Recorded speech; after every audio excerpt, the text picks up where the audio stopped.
Breaking news here in batshit bonkers Britain, where decent British people are still reeling from the budget from Rachel Reeves' ceramic bobhead hair by Lego, even though she has had a bit of a makeover, I see. She has basically created a budget of givers and takers. If you're a giver, you've given to the state, you've given to your family, you've given maybe to your country, you've given to your employer. You will have everything taken from you. And if you're a taker, you've never worked in your life, maybe you arrived in this country in order to take, you're pushing out more kids because that gets you more money, then this is the budget for you.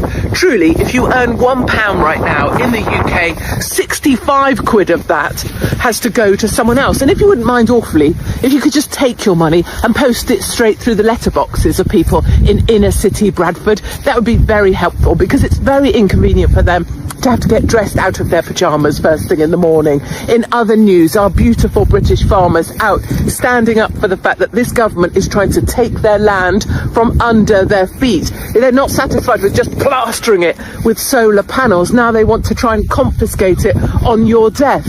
You know, it's fine for all of the black and white tea towel brigade to march through London shouting hate towards Jews, standing up for Palestine, a country most of them couldn't find on a map. But if you dare be a polite farmer and turn up in a fleece gilet, in a rather attractive tractor with a decent set of muscles, you will be arrested immediately. I want to say as well, our young farmers are the very best of us. They turn up to work no matter what. They're strong and tough. They've got a brilliant sense of humour. They know how to party. And if they lose half an arm in some godforsaken farming accident, they still turn up and say, well, I've got another one. It'll be fine. And finally, my darling, Stamford Corn Exchange has finally gone on sale. I will be at Stamford in 2026. Come and laugh, take a night off, and just have a lovely time with the rest of us. My new tour, Katie Hopkins Free Range, is on sale. And I say to you all, just hang on in there. We have to endure this in order to prevail. We will get through this. We will get this idiotic government out of power, and we will work hard to get our country back. That's it. Batshit bonkers Britain. Katie Hopkins' latest monologue is a clear demonstration of how she fuses outrage politics, class resentment, and cultural antagonism into a single combustible narrative. Rather than dissecting Rachel Reeves' budget through economic reasoning, Hopkins reframes the debate as a moral confrontation between so-called givers and takers, a deliberate tactic aimed at stirring anger among working and middle-class audiences. By portraying Reeves' proposals as an attack on what she describes as decent British people, Hopkins positions herself as the defender of a supposedly embattled majority. In doing so, she leans heavily on caricature, reducing vulnerable communities to stereotypes and flattening complex economic issues into emotionally charged soundbites.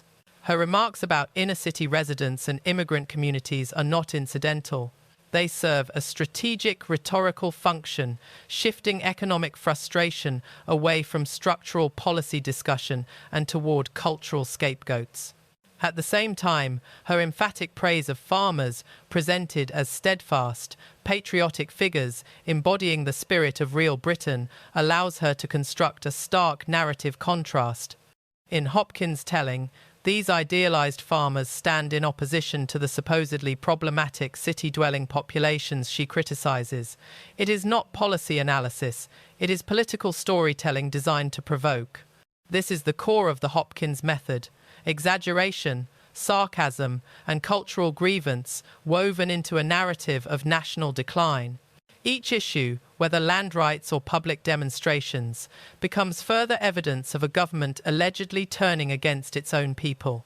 And, as her commentary builds, her political message blends seamlessly with self-promotion, transforming indignation into a commercial product. It is classic Hopkins, part performance, part provocation, crafted to reinforce a singular message, that she alone is diagnosing a country in trouble.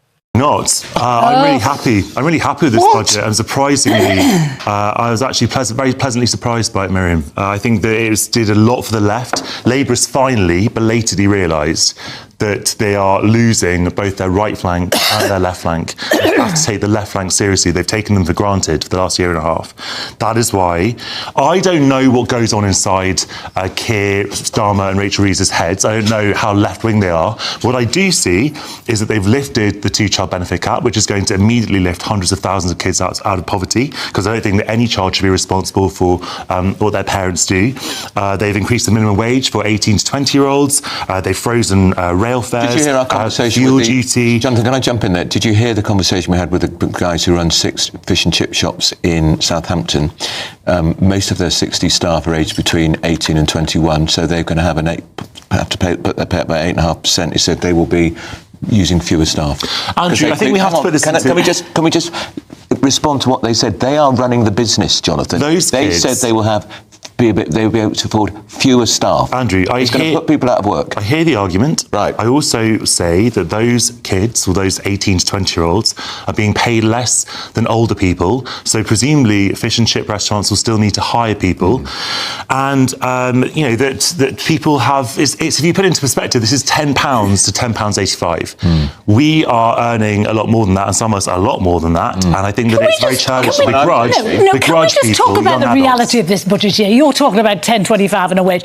This has put 1 more million pensioners into paying tax, which now means there's going to be 10 million more. Yeah, because they're earning so much more money. There are going to be 10 million pensioners paying tax. Because the triple lock. She's put.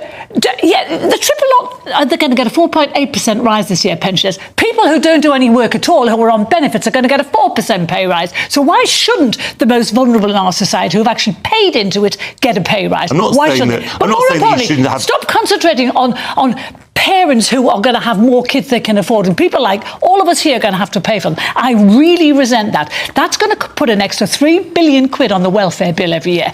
And for a family that has got 6 kids or more, 14 grand on top of what they already get every year. It's monstrous. Well, this budget has shafted working people and giving it to the people the jobless. The millions and millions of people who are languishing on sickness benefits, on unemployment benefits, on whatever, PIP benefits. This Labour government is rewarding people who don't work. It's actually forcing a dependency on the state. It's outrageous. This is full-blooded socialism. Well, that's what the Telegraph says, and I'm sure that you would agree with the Telegraph, but I just don't... Stop talking about papers. I'm talking about the reality of this budget on working people. I don't believe that children should go hungry, no matter how... They're not going hungry. No, they're not going hungry. Do you know what relative poverty is? Do you know what it is? Because that's what we're talking about, taking kids out of relative poverty. Well, it goes by the median. It goes by the median income. Yes, of course it does. 60% of the median. Right. Okay. Yes. So what difference? That is not people. That is not kids starving and people going. I didn't use the word starving. I said that children go hungry. Do you know how many pensioners queue up for food banks every week? And do you know what? I don't think anyone should be hungry. I think that pensions should also rise by inflation. I just don't think we should have a triple lock. Do you know what the NHS's advice to pensioners who are cold this winter was? It made me weep yesterday. Put old towels in the cracks in the doors. That's this country's advice for pensioners who are cold. Carol, I would support increasing the winter fuel allowance for the poorest pensioners as well. You're saying scrap the triple lock. I'm saying scrap the triple lock because I think you shouldn't raise it by inflation. That's one measure. I think that's completely fair. You're talking about because we don't have a triple lock for anything else. Sorry. One at a time. Food inflation is now 5%. How are pensioners supposed to eat if their benefits should rise within line with inflation? I think that's a standard principle across everything. Wages should rise by inflation, pensions should rise by inflation, minimum wage should rise by inflation. I have a consistent approach. You're saying some people are more deserving of benefits than others. Can we go back